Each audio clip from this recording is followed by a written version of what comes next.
Hey, what's up YouTube? Welcome back to another video. So today I'm gonna break down the Western Conference Finals Game 1, Phoenix Suns versus the Los Angeles Clippers. We're basically gonna talk a little bit about what offense both teams run, as well as some of the stuff I noticed during the game. Okay, let's talk Clippers first. So they typically play a lot of small ball, right? When they do so, they're always 5 out. Alright, everyone stands on the perimeter and then they get into their ball screen actions, right? So let's see. So here we have Reggie Jackson, he calls for a ball screen.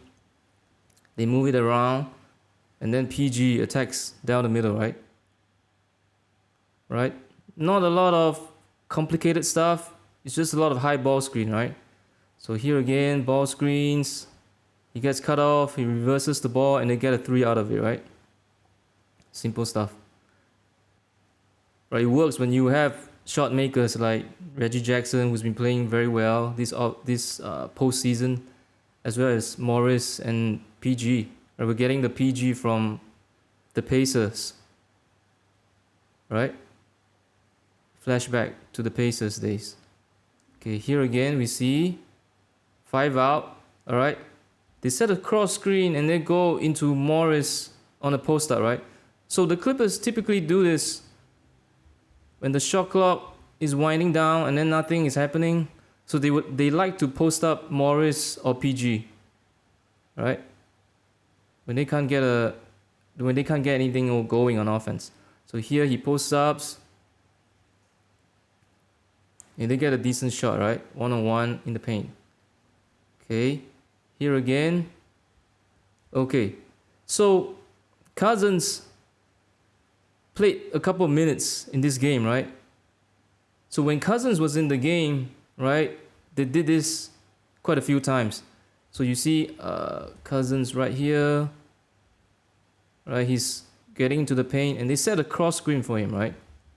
We see Kennard set a cross screen for him and he gets a post up again. So I think going forward, we'll see a lot of Cousins in the game.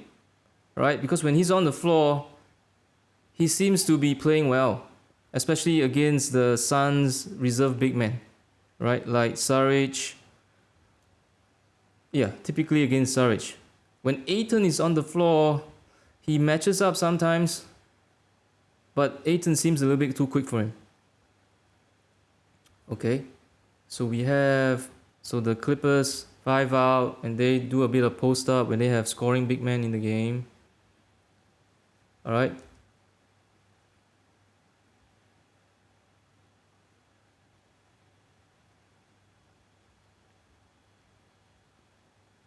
So here we go, same thing.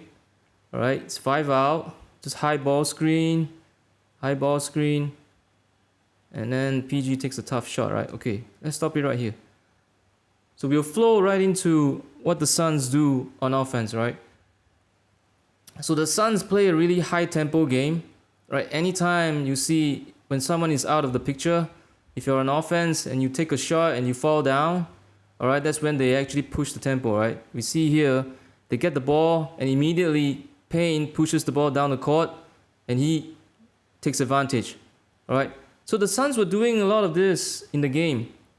They would push the ball out in transition after defensive rebounds to get quick shots, to get easy points. Right? I guess slowing down in the playoffs don't really apply to them, right? They have young legs, a lot of young players on the team. They play with a lot of effort. They just push the ball in transition. They got a lot of easy points in this game. Okay. Here, let's see what this is. Okay, same thing. All right, off a made basket. And they just push the tempo. So Booker just drives, he collapses the defense, and he gets a wide open shot for Cam Johnson. So that's what they do. The Suns, they like to push the tempo.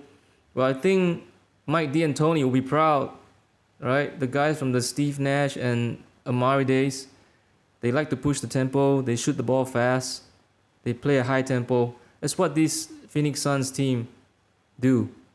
Right? They try and get out early, get easy points in transition. I'm really liking what I see here. All right, here we have Same thing, off a missed shot, and you see Cousins is on the ground. All right, they push the tempo, and what do they get? Ayton gets great position inside, and he has a much smaller guy on him, right? So PG tries to stop him, all right, without much success. So the Suns, they push the tempo. So if you're playing defense, you better get back in transition. If not, they will score a lot of easy points. So here's one thing the Suns like to run a lot. The double high post action, right? So we see here, we see Saric and Cam Johnson at the high post. Okay, let's see what they do here.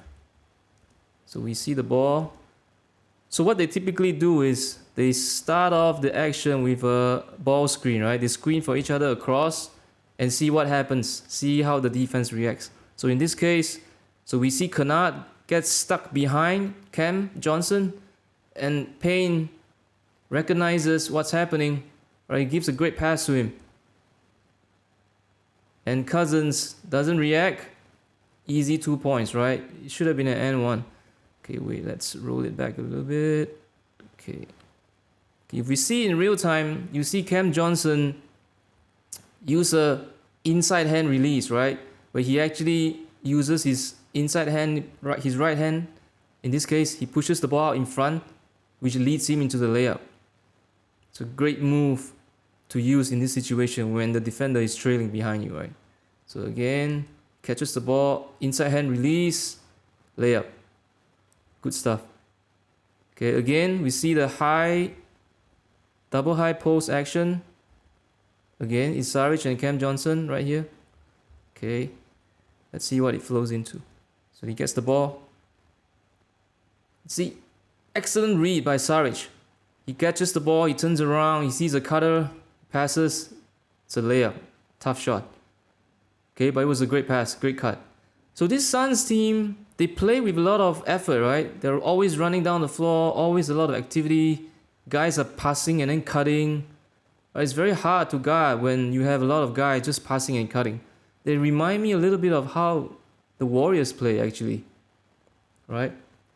So here we see it again. And this time, Booker is involved in the action with Ayton. Let's see what happens. Same thing, double high post action. All right. So they screen for each other, and then it flows into a dribble handoff, right? Payne attacks, collapses the defense. Ayton trails the play, right? Easy dunk. So the Suns were doing this almost the whole game, right? They go to this play. It's their bread and butter. They run this a lot. Okay, double high post. Okay, so here we see DeAndre Ayton. Well, I think he's making a name for himself in these playoffs, right? He basically lives at this high post area, right? Either he's running out to set screens and rim running. Otherwise, when he catches the ball at this spot, he's making great reads, great decisions. Here is a simple bounce pass to Mikal Bridges for easy dunk. All right, this Suns team, they play very unselfish. They always move the ball. All right, here again, we see Ayton in action, right? He screens, and then great hesitation by Payne. He gets into the paint, and a lot of guys would probably just stop playing, right? Let's look at what Ayton does. He trails the play, gets an easy deuce.